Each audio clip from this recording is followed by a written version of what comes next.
ভোরের প্রকৃতির এই শীতল বাতাসে দিনটা শুরু করার এক অন্যরকম আনন্দ আছে।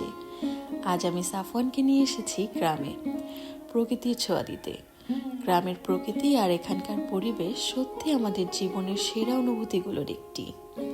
ধান ক্ষেতের মাঝ দিয়ে হাঁটার সময় সাফওয়ান যেন নতুন কিছু আবিষ্কার করছে। সবুজ মাঠ, পাখিদের ডাক আর গাছপালার ছায়া সবকিছু যেন তাকে আনন্দ দিচ্ছে।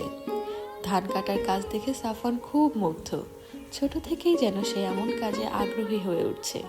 আমি চাই সে প্রকৃতির এই সৌন্দর্য ও ঐতিহ্যের প্রতি ভালোবাসা তৈরি করুক। সাফওয়ান নিজের থেকেই ধান মাথায় তুলে নিল। এমন সরল আনন্দ তাকে প্রকৃতির সাথে আরও গভীরভাবে সংযুক্ত করছে।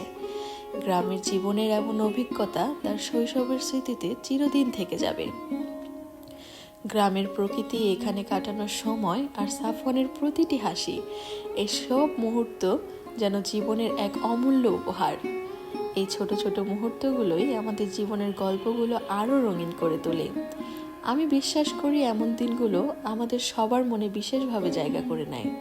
সাফওয়ানের এই দিনটিও যেন তার জন্য স্মরণীয় হয়ে থাকে।